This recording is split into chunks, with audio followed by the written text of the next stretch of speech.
Right, this is a walk around video. This is for a Lexus RX 450 hybrid. This is the SEL model.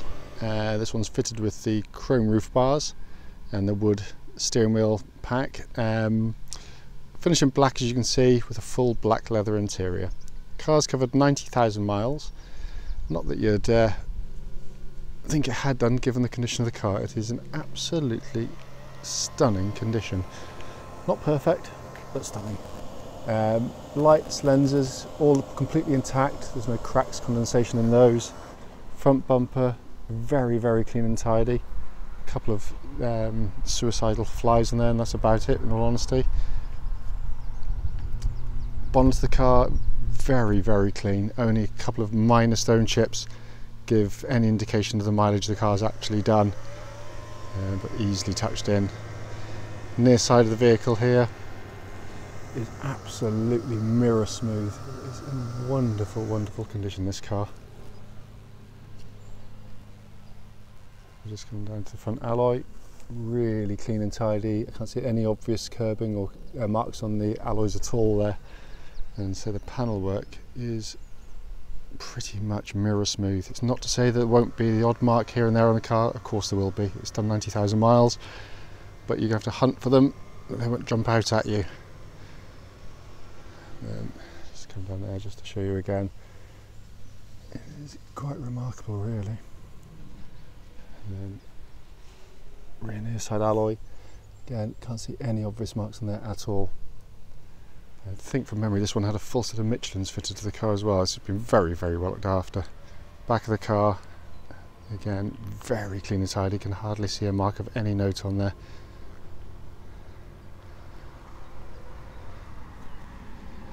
And then off side of the vehicle, as with the other side, it is pretty much mirror smooth as well.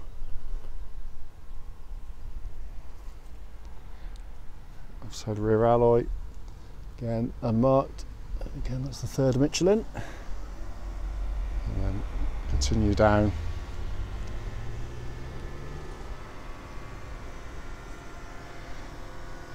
Absolutely as clean as a whistle. And then final alloy and yes, Michelin tyre. We have our full set. Looking at a car on the exterior that looks like a car that's done half its mileage. It's in absolutely stunning condition. Coming to the boot area, absolutely huge boots on the Lexus, of course. Being SEL with the air suspension, you get this little button in the back there so you can lower the ride height to make loading things easier if you so wish, and then you've got a little handle there which drops the rear seats down in one go.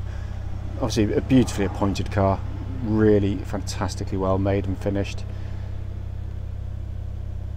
It's all in fabulous, fabulous order. You can see their tonneau cover's all intact.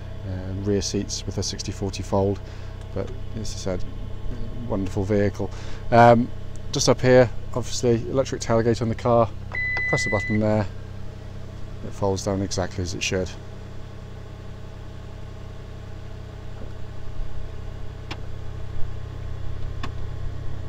Coming to the back of the car now, rear near side door card here, looks almost as new in all honesty. Can't see any obvious wear on there at all. Back of the front seats in really nice condition, fully carpeted with the original Lexus overmats there, but all in fabulous, fabulous order. And then rear seats, absolutely stunning condition. Really, really is fantastic condition, this car. It's one of the very best we've ever had. Coming to the front now, driver's door card, again as with the others, absolutely beautiful condition. Footwell area again, all exactly as you'd hope to see, really fine order. In the front driver's seat there, electrical adjustments, but the actual seat itself is in beautiful, beautiful condition. So sat inside the car now, passenger door card, as you can see there, as with the others, in glorious condition. Obviously electric memory seat as well on those. Just to quickly open the glove box for you, just to show you inside, we've got the full owner's manual pack and the original lock and wheel nut set with the car, which is obviously all important. Dashboard is in absolutely pristine condition. It looks fantastic, it really does. Sat-nav system fully functional, as you can see there. Sorry, the video won't show it perfectly. Pop it into reverse, and a lovely clear parking camera, all fully functional. As you can see here, it pretty much looks like a new one when you sat here. They are quite beautifully made cars, these. Move my foot out of the way, don't see some crotty old foot. Mousepad operated functions there as well, and obviously heated and air conditioned seats. But it's just the condition of it. It really is in absolutely stunning condition, this car. Come across the main binnacle of the vehicle, just pan in there, you can see 90,746 miles, and there's no warning lights, it's just the low fuel lights currently on the vehicle. And pan back, obviously multi-function steering wheel, and you've got this lovely wood steering wheel on the car, which is part of an option pack, but in absolutely superb condition. It really is. Don't just take my word for it, please do come and see it. So it isn't new, but it's one of the very best you'll see. And just finish with the front passenger seat there, so it's a slightly wobbly hand on that one.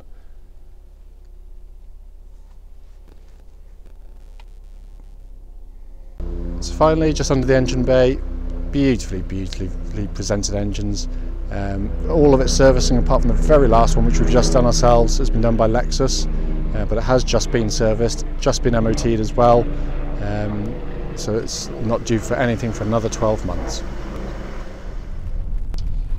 Right then, this is a road test video for a Lexus RX 450 hybrid, and this is the SEL version, and this one's registered FP09WVM. Mileage at the start of this road test is 90,725 miles. Reason for the road tests is very simple indeed. Cars are now much more accessible by the internet in terms of kind of searching for them, and people are willing to travel a lot further to go and see cars, which is fine, but obviously then that's fraught with potential issues that may be on cars which have not been told about, and I'm talking fundamental ones. We've been on the receiving end ourselves, and that's the reason we do these videos. They're not just a quick walk around, but we try and combine both to do as an extensive a video as we reasonably can. The video is also done on exactly the same road test route as any prospective buyer will go on, so I'd hope would be representative of what you should feel yourself when you test drive the vehicle. So starting with the car itself, been very well looked after by the Lexus main dealers. So slow down for the horse. And it's obvious straight away. You feel it as soon as you drive it. It's the car's in lovely condition mechanically. The engine is sweet, lovely revving. Obviously, when they start, you press the button and you don't really hear anything, so it starts on the hybrid system. Engine will then kick in as and when it's required. But it all works absolutely beautifully, exactly as they should. I'm quite I love these cars. My wife's got exactly this model herself, albeit half the mileage on, but it doesn't drive any differently to this one. The engine sounds exactly the same, the way the hybrid works is exactly the same. This one just doesn't exhibit any obvious wear in it at all, but it's really just the way the whole hybrid system kind of works together. It's just so seamless in the way it does it.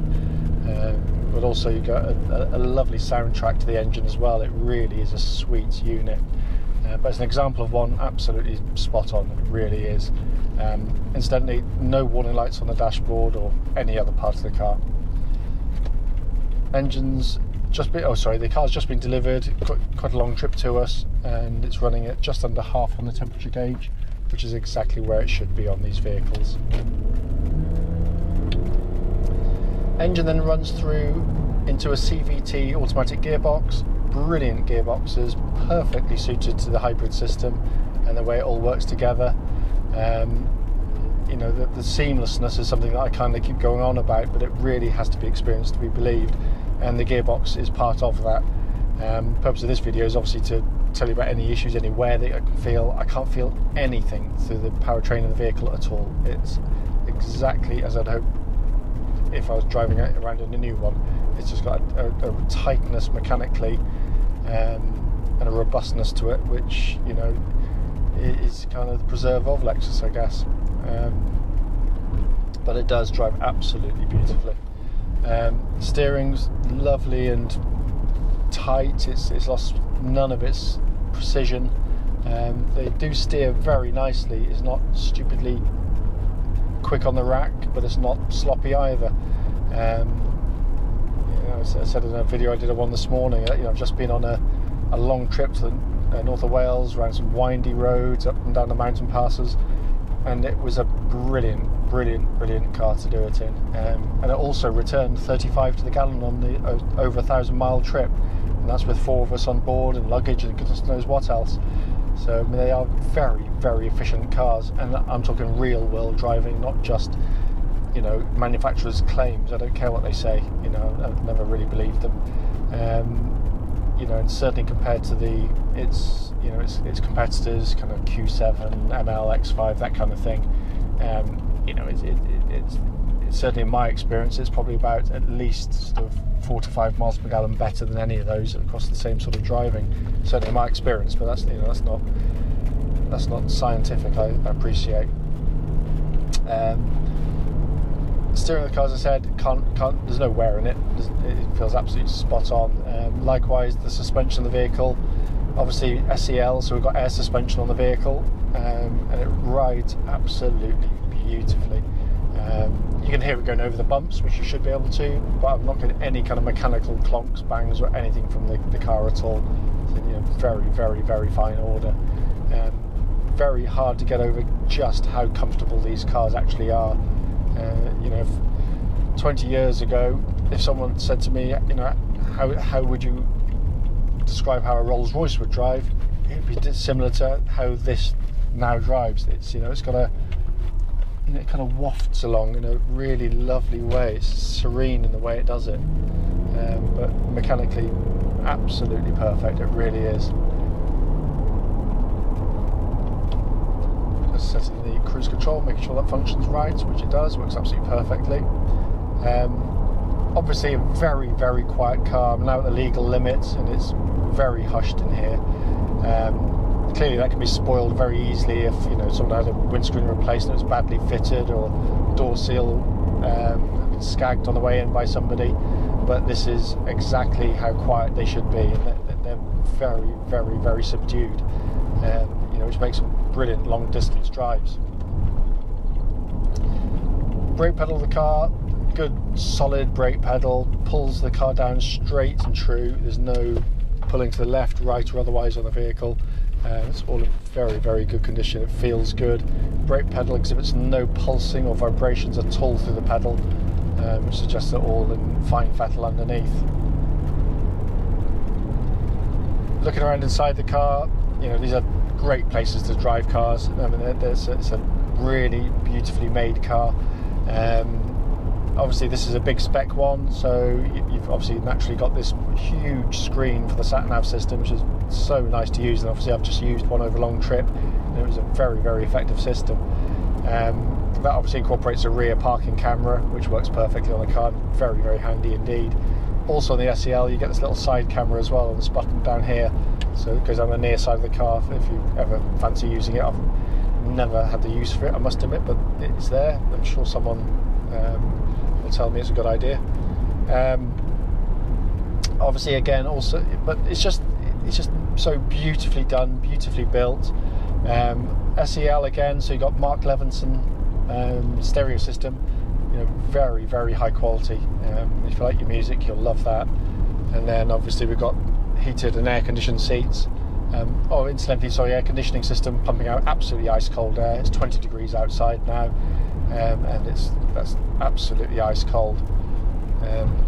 One part of the car, which, as I said in one of my previous videos, when my very first RX 450, I wasn't actually a great fan of this sort of mouse down here for navigating sort of menus and sub-menus on the car.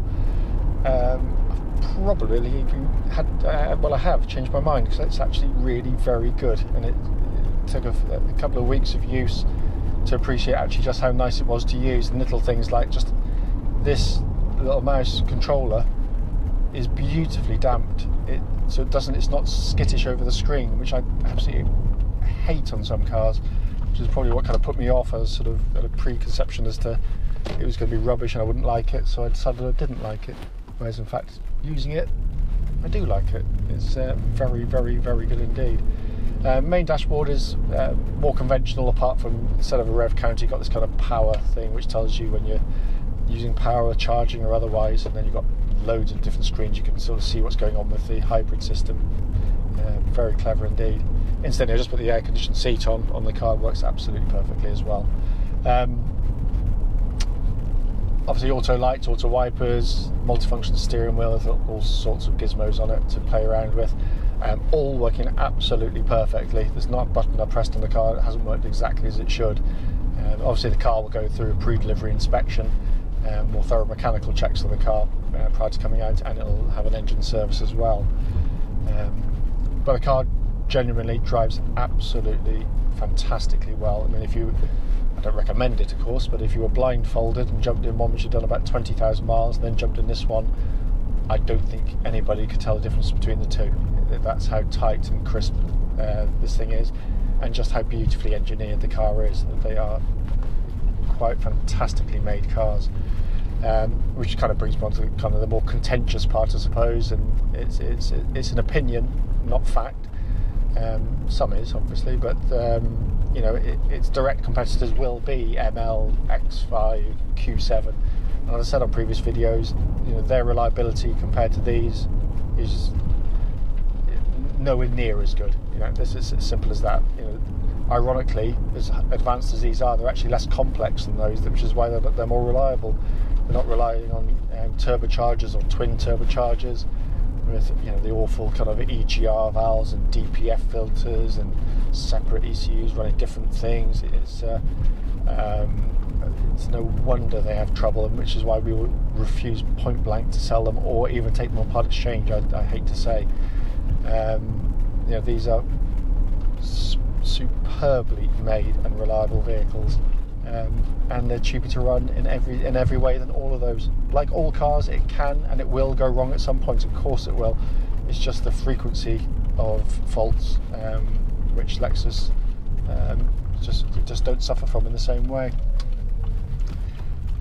So anyway, that concludes the video. As I said, if there was something wrong on the car, I would tell you. I always do, and I've done it on many of my previous videos.